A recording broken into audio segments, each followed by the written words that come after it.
अधूरी सी है कहानी मेरी, फिसल जाऊं भी तो डरना कोई,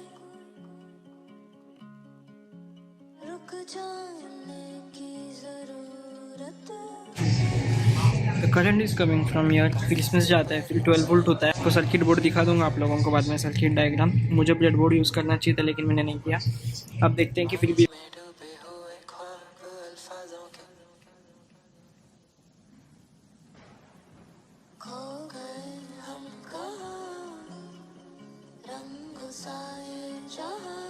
the problem with this now is if you give any signal like red to the Arduino, it turns to be white. Means you give any command to the any command from the Arduino to the lights, the problem is it turns only white. So maybe white is turning on, that means all the three colors are at the max level. That's the meaning of that. So maybe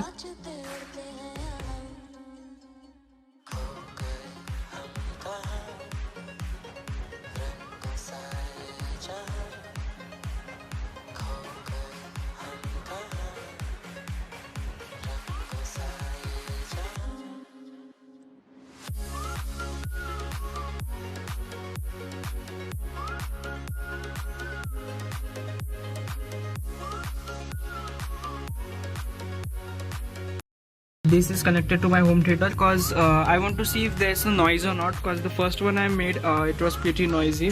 I connected it to my old iPhone because I don't want my new mobile phone's headphone jack to be burned out.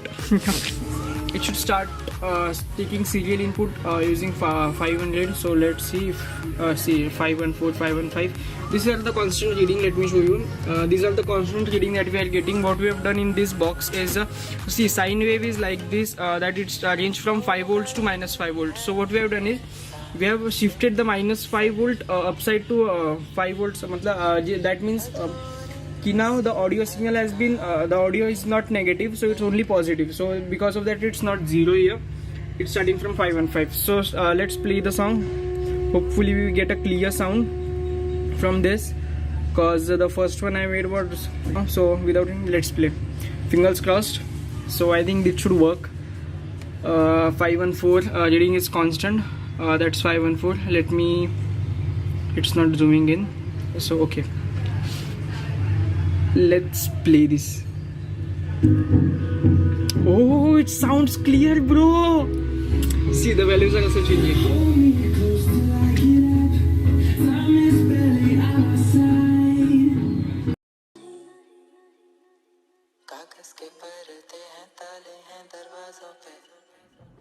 So all our wiring is done.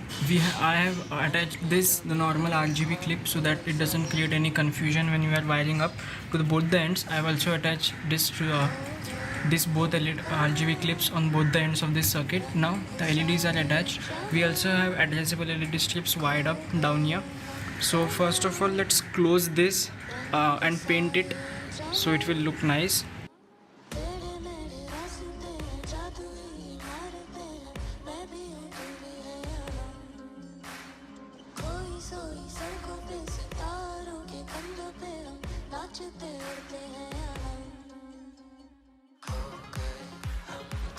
Here's the bouncing ball effect of white light.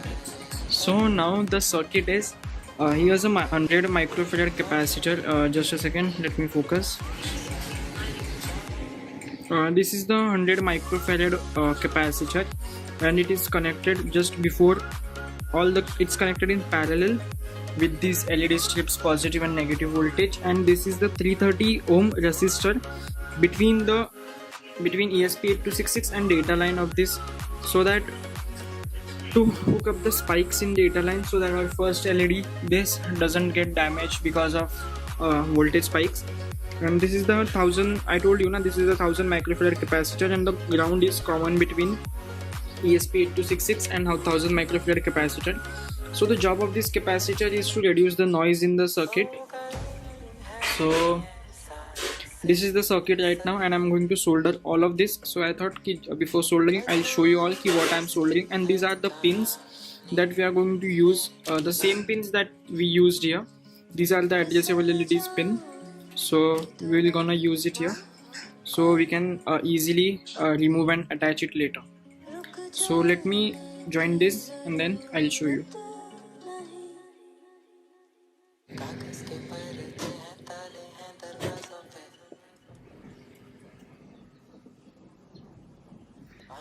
This is the final circuit. We have that's the gap between Arduino and ESP8266, but still ESP8266 gets some Wi-Fi disturbance. I don't know what's the reason behind this. So it also gets some disturbance. Hopefully we will solve this in future. Here's the box that we made which controls the RGB LED strips, which is here, and this is electrical insulation tape, and this is the masking tape which we have got, because I don't like wires all over running around. There's also a wire, this is running around here, this one, see, it's open just because it's connected to a 5-volt charger. I'm thinking in future to get an SMPS of power supply of rating 5 volt, 11 ampere or 10 ampere. Minimum requirement for the light according to mathematical calculation is 5 volt and 11 ampere, but this charger only provides 1 ampere, but still the light runs fine, but I want it to be perfect. So here's the fan. So our Arduino and ESP8266 doesn't get overheated because this box always remains closed. And here are the fan wires which aren't connected yet, but there are still many projects remaining. This is the electrical box. This is the sound box. This is open because sometimes it has that issue. This is here connection is loose. We want to solder that again. This pin is connected to this 12 volt 6 ampere 5 ampere power supply, because I didn't find any power supply at my house. Even that old charger Mac laptop charger I cut, it doesn't give any 6 ampere. It was around 3 amp or 2 amp. So फालतू में गाली खाया मैंने पापा का. These are the lights connected all over the room, all over, and it feels nice. Okay, sound, and the sound box is here. See, this is connected to my home theater, going directly to the DVD player, which is currently controlling all the Dolby Atmos home theater.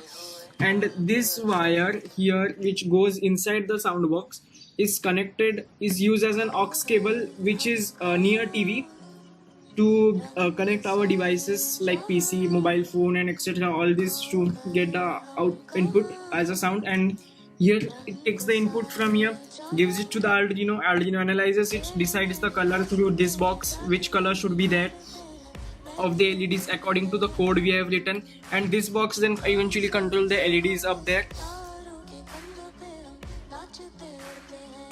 As I hooked up a resistor of 330 ohm in this box to hook up the data spikes in the Arduino, just because it doesn't damage the first LED. So I also need to connect the same resistor into this box, cause यहाँ पे मैंने जो है यहाँ पे 3 bulb first series of red bulb जो कि है मैंने उड़ा दिया है, क्योंकि I didn't hook up a resistor which gives a data spike sudden into the first series of LED and it gets damaged. So I've successfully protected these LED strips which are addressable, but I was doing it first time, so I didn't have any idea it will damage as soon.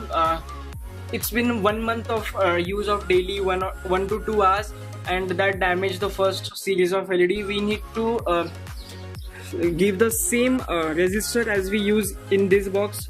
We need to connect the same resistor in this box also so that we will protect these LEDs from the future damage, so it will not get damaged to then 3 LEDs, then 3, then 3, then the whole strip is going out of the way. No.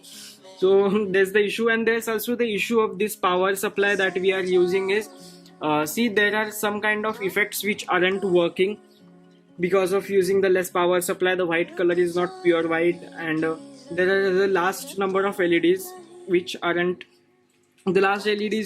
not giving the proper accurate color which they should give. So that's also the issue of not using the proper power supply. So there are many still things pending, but I will update you in the future if there's any big update coming to this project. The The next big update, which I think is making it to look more futuristic design and adding it a touch interactive display which will be connected to Arduino because it will obviously look cool. So that's it.